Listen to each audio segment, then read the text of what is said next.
Hey guys, welcome to this little impromptu Q&A video. This is something I decided to do since I do get asked a lot of questions about myself and my channel. And I'm going to be answering some of the commonly asked questions probably from the past year. And this is a combination from YouTube video comments, live streams, premieres, and people who've even reached out to me on Facebook and through email. These are ones that are often asked repeatedly. And even though I do try to answer them, I figured it'd be nice to make a video and to get the answers out there. That way, if you're new to the channel or maybe haven't seen those responses, this will help keep you informed as to some of the things people do ask about. So I do have top 10 here. So we're going to start off with number 1. How did I get started with YouTube? Well, it's no one specific thing that really got me into YouTube. Prior to doing YouTube, though, I was a freelance photographer for a few years. Did a lot of portraits, landscape shots. I even did a wedding or two. So I've always been into photography. I still am, which you do see incorporated in my videos. But taking photos only shows, one frame of that action, and you realize that, you can't really see what else is going on at that location. So video came to mind from starting off doing photos. Stop that, please. And then I think at some point I discovered YouTube by searching for something, how to do something, how to fix something. And then I kind of just got hooked from there, realizing that, hey, people upload all kinds of things and maybe I should give it a shot. So I bought my first camera and put up my first video all the way back in 2010. So it's about going on 11 years now I've been doing this. I never had any, back then I don't think they even had monetization, but I had never had an idea or a goal to be doing this for a living. So slowly, just putting out videos, things that interest me, trains, rides from amusement parks, stuff like that. And my subscriber base slowly started to grow. And at some point, after so many years, my subscriber count reached 1,000. And at that point, it kind of just took off from there. And it's been a whirlwind of a ride, I'll tell you that. And it's been a lot of ups and downs, but more ups than downs. But it all started for me being a freelance photographer and going to YouTube for a how-to video. And here we are today, 11 years later. So, number 2, what is my favorite abandoned location? Well, I've filmed, I think, a couple hundred abandoned locations by now. And there are 2 that stand out. Number 1 is the abandoned Nevele Resort in the Catskills of New York. That place I've done 2 videos on. It's one of the most largest, impressive resorts in the Catskills or in the East Coast. The place is still standing. It was supposed to get torn down and recreated for a new resort. Never happened. But the place is beyond incredible with all the ski equipment, the ski slopes, the size of the building, all the grand hotel rooms up at the presidential suites. It's just amazing. A close runner-up, though, which is no longer around, is Grossinger's Resort, which is also in the Catskills. I got to film that just weeks before it got torn down. If I was going to say an abandoned home that's my favorite, without a doubt, is the grandmother's house. And for those 3 locations, I can't share in the enjoyment alone. My former partner, who I collaborated with, was Mike from Good Day for Decay. He was with me for those adventures as well. So those will always stand out as memorable locations. Number 3, what favorite parks do you enjoy hiking / exploring? Well, number 1, I don't consider myself a hiker, not even by any stretch of the imagination, but I do love exploring. And some of the first parks that I started exploring was, I think about 3 years ago, I went to 7 Tubs. I did a couple hiking trails there, showing the tubs, showing the grounds and everything. Ricketts Glen, which we did with her karate group at the time back in 2018. Although we only did one section of the trail, we got to see what the place has to offer, and it's simply amazing for all the waterfalls and trails and landscapes. And also a local park, Neog Park, I've been to a bunch of times, done a bunch of videos there. But like I said, I don't consider myself a hiker, but those parks I do enjoy going to, and other areas. We are here at McDade Park. This is another local place. And whether it's a park or a trail, I just enjoy getting out in the woods and seeing different things. And it's a good form of exercise. I'm not one who likes to walk on a treadmill. I don't like to walk around neighborhoods. I like to walk and see things that could potentially be found in the woods, or just see some beautiful nature's carpet. But those are some of my favorite parks. Seven Tubs, Ricketts Glen, which I'm hoping to return to for a meetup event, and Naog Park. Number 4 is a question for her. How does your wife feel about you being a YouTuber? So we'll let her answer that.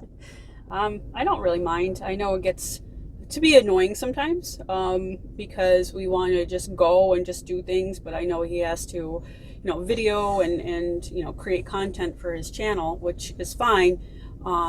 But sometimes, like I said, it does get annoying. But overall, it doesn't bother me. I'm glad that he gets out of the house. I'm glad he gets to do the stuff that he likes to do. And, he met a lot of great people over the years, and hopefully he can continue to meet new people and, just continue what he likes doing. And the one thing that I've learned to do is to compromise. So say, for example, if we go on a road trip somewhere or on a small vacation, overall, it is for all of us to enjoy, myself, Jill, and Lily. But I do set aside specific time to film, whether it's either by myself or if they're included, but I make sure that the time that I have to film doesn't overtake the trip itself.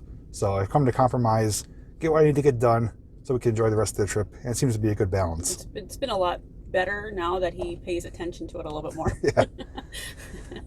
Okay, number 5. Will you be doing more cooking videos? And what got me into doing cooking videos? Well, it's very easy to see that I love food, number 1. We did do a cooking video on my Chow Time series playlist where we cooked on the griddle. Mm-hmm. We made, remember what we made? Oh, bacon and eggs, a breakfast, and potatoes. So we made a breakfast on the outdoor griddle, and a lot of people seem to like that. Aside from doing food reviews, I did do a few videos cooking out in the field, so to speak. And that idea I did get from Mike from Out Naturing. He kind of brought it to my attention and gave me the idea. And I'm going to roll a clip right now just showing you that, I'm not taking credit for it. It is strictly his idea that I kind of turned into my own. So I'll roll that clip and then we'll be right back. I'm coming to you from the woods. I did talk about doing this in the previous episode. So we're going to do a camp cook meal. So I'm not camping out here, but I am going to make a meal that typically would be made while you're camping. I did get the idea from Mike from Out Naturing, and I'm not trying to replicate his idea because I'm not out here exploring, but he did say, yeah, go for it, and you guys wanted to see it as well. So I did bring the necessary equipment to... Okay, so as you saw, that clip was from April 2020, and upon his approval, he did say, hey, yeah, have at it. Now, the only thing I'm doing differently now, I'm not trying to recreate what he's doing. He does hiking and waterfalls and cooking at those locations.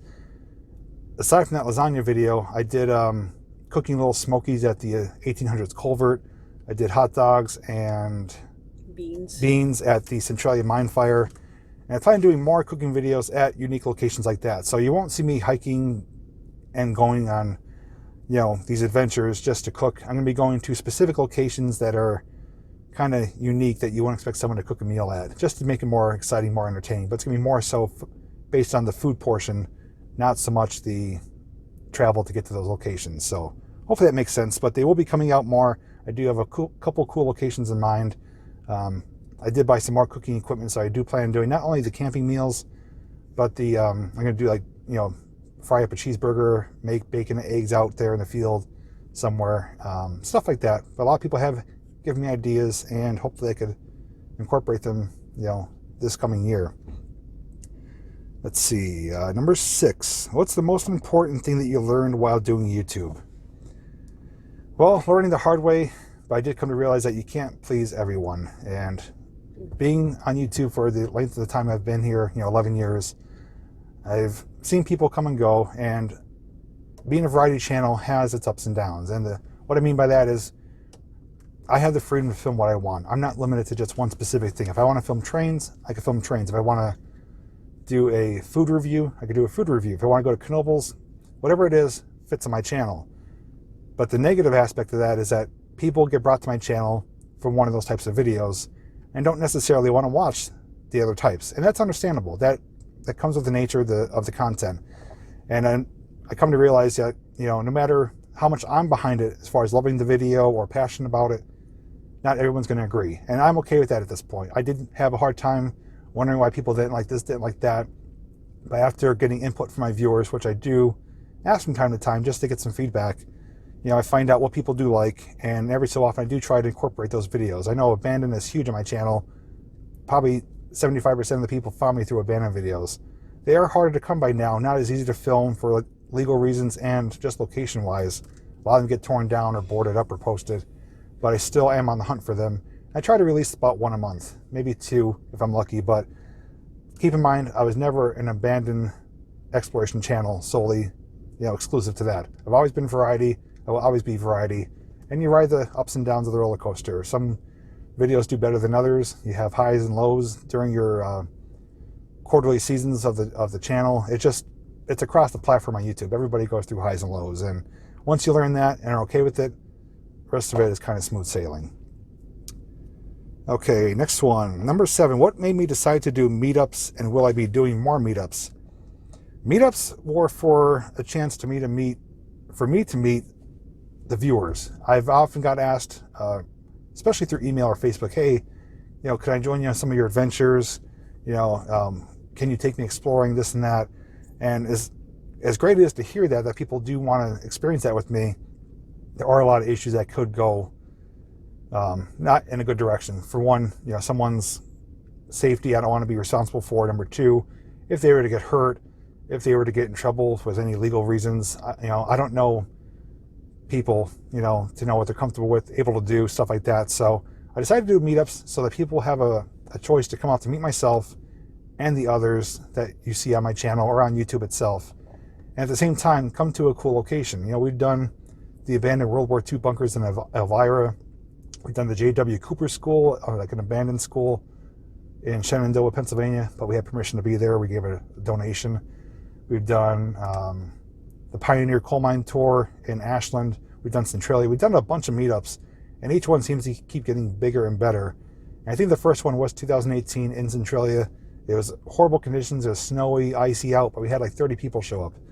And I've met pretty much a lot of people that you see on my channel through those meetups. And it's just been a really fun experience. I look forward to doing them. Now, as far as what's coming up, obviously everything's going to be under the conditions that the pandemic is under control and restrictions aren't super tight.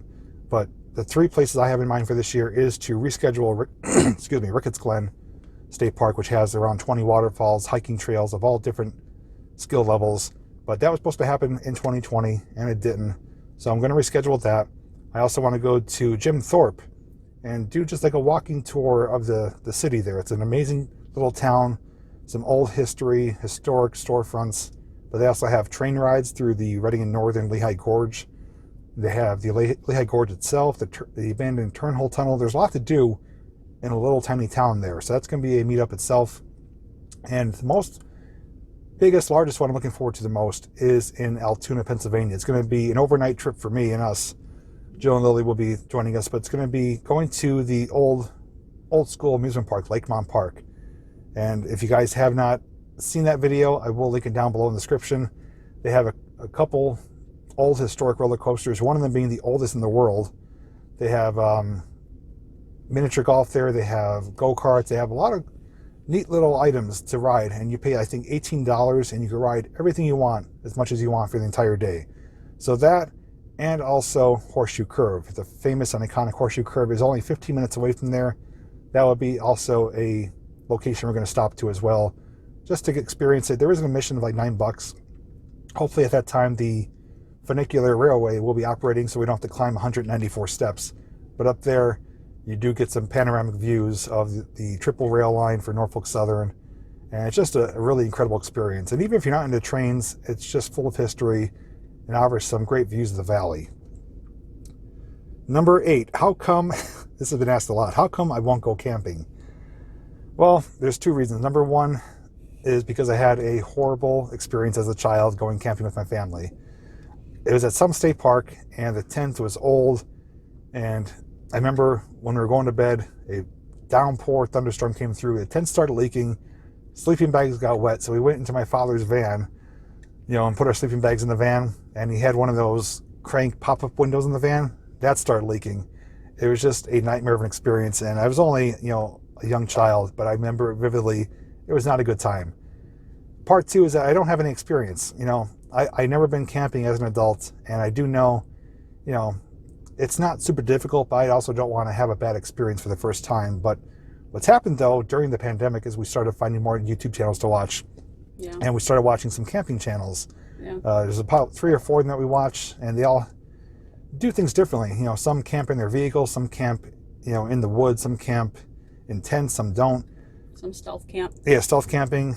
Some people that make their own tools with wood is just, I mean, I would never even come close to that. Because he doesn't talk. Yeah, he doesn't talk. It's more like ASMR. But just watching this though got us thinking, you know, we should give it a try, and more so for Lily. You know, Lily's 13, going on 14 now, and she has never been camping, and I'd like her to experience it at least once. So we do want to go camping at Promised Land State Park. It's a nice, you know, area with a lake. It's affordable. It's clean. And what the premise that I plan on doing is, if we do pull the trigger on it, which I hope we do, is I'm going to document that experience of our first time camping. But if we do like it and things go smooth, we're going to continue camping, but it's not going to be something that's going to be featured on my channel. It's just going to be us documenting for the first time, so we had that experience to remember. But it's not going to be like a new added feature or something that's going to be prominent on my channel. It'll just be one and done. But if we like it, you know, we'll continue doing it for our own leisure. Next one, number 9. What made me decide to start doing drive streams? Well, basically, it came about from lack of creativity at a certain time. You know, I love going live, interacting with the viewers live, answering questions, having fun. And typically, I would go live either at home or drive out to a location and go live there. And I figured, and one day I'm like, you know, what can I do? Where can I go? So I just got in the car, started going live. The next thing you knew, it was like a big hit. Everyone loved it. They felt like they were in the car with me. They're all commenting, hey, stop poking me, and, you know, like, who's touching my hair and stuff like that. And it's out of, I come to realize that a lot of my viewers, you know, don't have the freedom to go out and go on adventures or even hop in the car and go for a ride, for whatever reason it is. And I feel like that I'm able to offer something to those people who can't get out and do it for themselves. So doing the drive streams are something I love to do, and I make it fun by, you know, going through the drive-through. We'll order, you know, share the food with you guys. You know, we always have fun. Unexpected things happen, and sometimes I have special guests, and there's not one I've ever done that was never a good time. We always have a, whether it's an average or a super high turnout, the people that tune in always seem to enjoy it. So the drive streams, if you ever want to experience one, go under my random live streams playlist, or simply make sure you're subscribed with the bell rung, and you'll get alerted when I do my next one. But I try to do at least one a month. Number 10, have I ever gotten in trouble for filming? That is something that's often asked too. Yes and no. When I was doing abandoned locations pretty steadily, I was, you know, looking for anything and everything to film abandoned related. And one thing I've always been super strict on is not, you know, breaking into locations, not going on places that are posted, not doing anything that's going to draw a negative reaction to me. And for the most part, it's been that way. I haven't, put it this way, I've not been arrested, which is a great thing, but I have had to pay a citation for a location. Somebody who either didn't like me or the video or felt I was in the wrong did report one of my videos to the owners. And even though it's been documented before, they decided to, you know, use me as an example of what not to do. So even though I didn't get arrested, I did have to pay a citation, and, you know, was told, you know, just don't come back. If you do, ask for permission, but please take the video down. We don't want to show that people should be coming here. So I did have to pay a fine, but nothing on my record, nothing like that. The other close call was in Trenton, New Jersey, where I was also with Mike from Good Day for Decay. We were exploring an abandoned school, and it had what I call as the open door policy. We were able to freely walk in. No posted signs, no gates, no nothing. We were parked on a residential street right in front of right by the school. Walked in the building, and thankfully we went in the right direction. We were in the cafeteria, which looked out where my car was. I look out at my car, make sure everything's okay. 6 cop cars roll up super fast. Cops are running out, canines are out. I'm like, oh my God, what the heck is going on? So I'm like, Mike, I think we got to get out of here. I don't think it's gonna be good if they try to come and find us. So we hurried our way back outside, came outside through the back of the building, and made our approach back to the car. Cops are already there, like, hey, we're right here. Thankfully, we did that because they were getting ready to set the canines loose to look for us, and you know what happens then. You probably would get bit by the dog. But they were actually really cool and understanding. With all the cops that were there, what happened is the neighbors who lived near that school do keep an eye on the property. They saw myself and Mike with backpacks full of gear, and they thought we were like scrappers or up to no good. So they called and reported 2 suspicious men with backpacks going into the building. But after they searched our gear, we explained what we're doing. They were actually pretty cool with, like, hey, yeah, we understand. I watch so-and-so, they do this as well. I think I actually earned some subscribers who were policemen after that. But we got off with a warning. Just, don't go in there, don't come back. So I'm not too keen on filming in New Jersey, especially Trenton, with that experience. But thankfully, having a cool, level head, not being standoffish, being cooperative goes a long way. Common courtesy and show of respect does pay off. But I do have a bonus question, which does tie into this because I've mentioned Mike a few times. And another question that does come across, or has at least months ago, is what happened with Good Day for Decay? How come you don't work with him anymore? Well, there's a bit of some, I don't know what you want to say. It's a complicated situation. I'm not going to go into details, but what I can tell you are a few things. Number one is I met Mike as a viewer of mine. We were actually on vacation in Ocean City, Maryland. I was doing a live stream, and he was one of the people that used to comment regularly, and he commented, hey, do you ever think about, having someone join you on your adventures? He's like, I know a bunch of places. I'm like, I've had people offer before, but I'm not too keen on it. But I'm like, you're welcome to reach out to me through email. And he did. And through conversing through email, finding out that we're relatively local to each other, we ended up going to our first location. I don't remember what it was, but that was at Marketech. Was it Marketech? Maybe it was Marketech, yeah, the Speedway. After that, at that time he didn't have a channel. He just would come just because he liked to check the places out, and he would take photos. And through talking and, forming a friendship, I did encourage him, hey, make a channel. I could help you, whatever you need. I made his banner for his channel, showed him some gear to buy, and the rest is history. He started a channel doing slideshows, and I think he at some point transitioned over into videos as well. But what happened, and just hear me out until the end when I say this, is that as his channel started to grow, he was approaching probably close to 1,000 subscribers. His channel grew pretty quick. I started noticing some changes on the way he was from the person that I met originally before he had a channel. And without talking to him about it, I don't know if it was me looking into things too much, me maybe under the assumption that something was changing even though it wasn't. But what happened is I actually ended up pulling myself away from the situation. Instead of reaching out to him, we actually had plans to go to New York, and I canceled on him. I said something came up. I said I just need some time for myself. And I didn't explain why. I just pulled out of the situation because I didn't want to talk to him when I was aggravated, or I didn't want to do anything impulsive. So I wanted to have a calm, clear head to talk to him about it. And long story short, I screwed up. I waited too long to talk to him. I kept putting it off, and I was just, upset about what I was noticing changing. And I never pulled the trigger to have a conversation with him. But what actually happened is that after not hearing from me at all, he made a video on his channel making our situation public. And that upset me. It pissed me off for a while because I felt like, whatever's going on privately doesn't need to be brought to anyone's attention. It's between us. But not hearing from me, not knowing what happened, I do understand now why he made that video. But what I can tell you is that I was in the wrong. I should have reached out to him much sooner.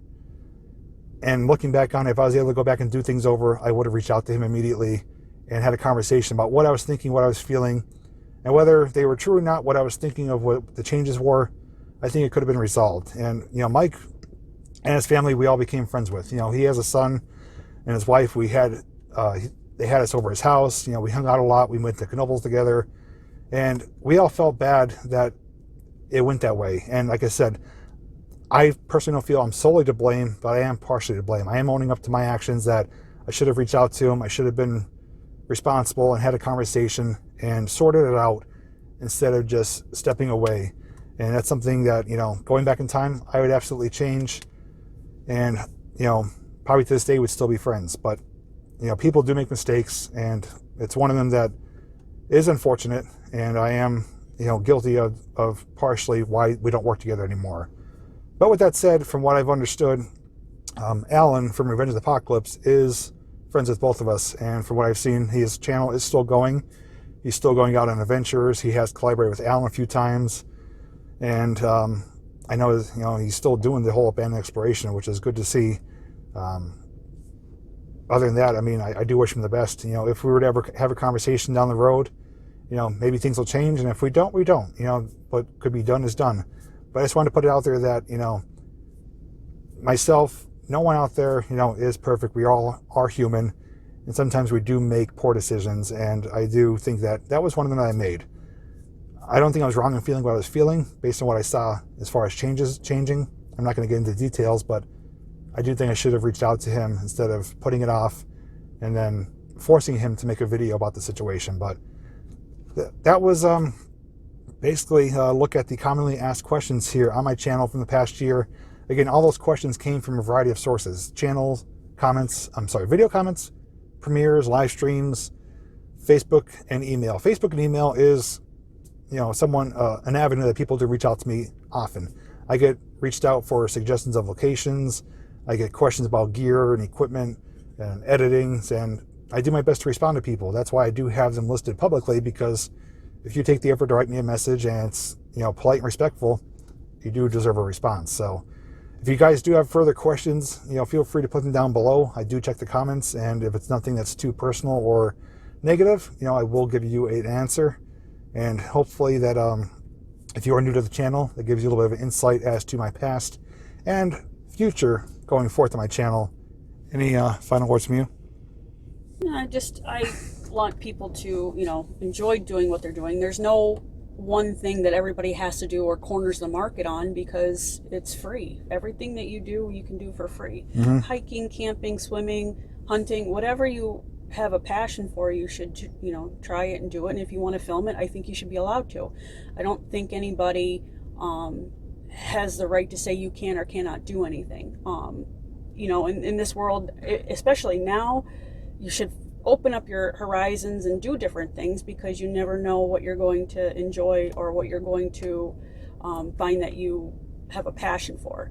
So if that's what you want to do, and your content changes, or you become a variety channel because of that, that's fantastic, because at least you open yourself up to new and exciting things. And no one's ever going to say, oh, well, I was doing that before, or I was doing that later. It doesn't matter. If you like doing it, then do it. I don't see what the big deal would be if, let's say I wanted to start a channel and I wanted to try something new. I would love to do karate videos, but because of my style, we don't do that. Would I be open to doing hiking videos or I don't know, biking videos? Maybe. You never know. But that's the freedom that we have, that we can do with YouTube or any social media platform that we have. So I just say keep your mind open and enjoy it. There's really nothing in this world that has to be above and beyond that you can't do it. And touching base on what she said too, is that the biggest thing is that you have the freedom to film what you want. I started off as a variety channel. Some people have transitioned over into variety channels. That's because sometimes certain content that you film becomes stagnant, or maybe people don't want to watch it anymore. Like there's, once abandoned stuff that became super popular, a lot of people jumped in the bandwagon. Oh, well, it's getting tons of views, I might as well do this. I've been into that type of stuff my whole life. I just started incorporating that in my videos in my channel once I found out there was actually a niche for it, that people enjoyed it. But I didn't jump on a bandwagon. What you see in my channel is things I thoroughly enjoy doing, that I'm passionate about. And being a content creator, you're forced to get ideas from other creators. If you watch, some of your favorite channels and they're doing something that you like and you think, hey, that looks like it's fun, I want to do it too. By all means, go out and do it, but try to make it your own. RJ is a good example too. I met RJ when he didn't have a channel. He started a channel, and he is very similar to my channel with variety. He films trains, he does, nature videos, he does towing videos, he does a little bit of everything, and that's because that's stuff that he enjoys. Doing donuts in the snow. Yeah, doing donuts in the snow in his Super Duty. But with Laura in the car. But if someone gets an idea from someone else, like it's okay. It's okay. There's nothing wrong with someone doing something that you like to do as well. So with everything said, just to sum it up, if you have a passion, get out and film it. You never know who's going to want to watch it. You could potentially make some new friends. And if you're in the area, definitely consider checking out one of the upcoming meetups. I do want to thank Jill for joining me for this and giving her honest answer on what she thinks of me being a YouTuber. And if you did have any type of enjoyment from this video, give it a thumbs up. It's free and the easiest way to show your support. So with that said, thank you so much for watching and listening. And as always, bye guys. We'll see you in the next video.